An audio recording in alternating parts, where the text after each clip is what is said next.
দেখেন, প্রথম কথা হচ্ছে নির্বাচন কমিশন যে সিদ্ধান্তগুলো নিচ্ছেন বেশিরভাগ হচ্ছে কোত্থেকে ওই আসছে সেটা আমি জানি না। তারা নিজেদের মতো করে সিদ্ধান্ত নিচ্ছেন। কৃষিদের ছাত্র সংগঠন যারা আছে তাদের সাথে বসতেছেন, ফরম্যালিটি মেনটেনের জন্য বসতেছেন। কিন্তু একটা পর্যায়ে আপনারা যদি গতকালকে দেখেন, আমাদেরকে বিন্দুমাত্র আলাপ আলোচনা কিংবা প্রস্তাবনা দেওয়ার কোনো সুযোগ দেওয়া হয়নি। ইতিপূর্বে তারা বসেছেন, কিন্তু শুধু ফরম্যালিটি মেনটেনের জন্য বসেছেন। আমরা দেখেছি নির্বাচনের আচরণবিধিকে কেন্দ্র করে যে লিফলেট টানানো কিংবা সাটানোর যে হচ্ছে বিতর্ক তৈরি হচ্ছে, সেই জায়গা থেকে আমরা দেখেছি অনেক ক্ষেত্রে বলেছেন যে লিফলেট হ্যান্ডবিল এগুলো বিলি করা যাবে, কিন্তু আপনার সেটা টানানো যাবে না, ঝুলানো যাবে না। এটার মধ্যে কিন্তু একটা অস্পষ্টতা আছে। সেই জায়গা থেকে অনেকে আপনারা এই বিষয়টা বুঝতে পারেন না, পরিষ্কার হতে পারেন না যে টানানো যাবে কি না, কি যাবে না। সর্বশেষ গতকালকে বিকেলে কিন্তু তারা দিয়েছেন যে অস্থায়ীভাবে নায়াসিনামাইড ও স্যালিসাইলিক সমৃদ্ধ লিলি ফেস ওয়াশ, যা ফেসের ডেড স্কিন সেল দূর করে দেয় দ্বিগুণ ফাস্টার ব্রাইটেনিং। টানানো যাবে এমন একটা আলাপ আলোচনা চাউর হয়েছিল। কিন্তু আজকে আজকে আজকে সকাল থেকে তারা বলছেন যে যারা বড় বড় বিলবোর্ড লিফলেট সেগুলো টানানো যাবে না। সেই জায়গা থেকে নির্বাচন কমিশন হয়তো বা অনেকের সাথে আলাপ আলোচনা করেছেন।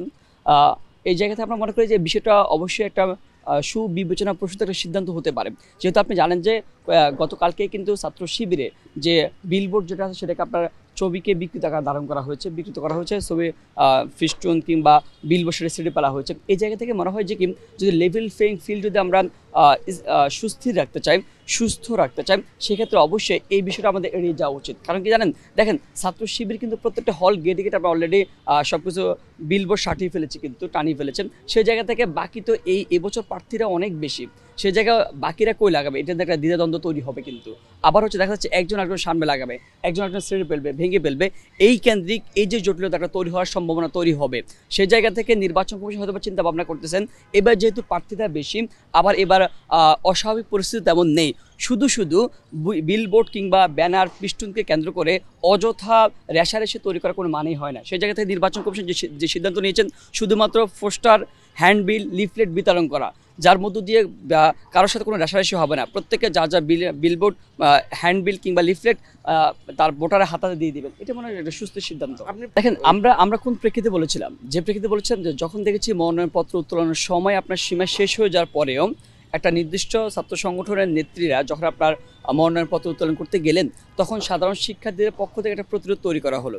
সেই প্রতিরোধকে দেখলাম ওই ছাত্র সংগঠন 1 ঘন্টা পর আপনার প্রেস ব্রিফিং করে তারা মব বলে আখ্যায়িত করেছেন। আমাদের বিশ্ববিদ্যালয় প্রশাসন কিন্তু সাধারণ শিক্ষার্থীদের প্রতিরোধের পক্ষে দাঁড়ান নাই, কিন্তু উল্টো তাদেরকে তদন্ত করার জন্য তারা চিন্তা ভাবনা করেছিলেন। কিন্তু আরেকটা বিষয় আমরা ওই দিন দেখেছি যখন দেখেছি একটা নির্দিষ্ট ছাত্র সংগঠন আপনার মনোনয়নপত্র উত্তোলন করতে পারেন নাই, ওই দিন সময় শেষ।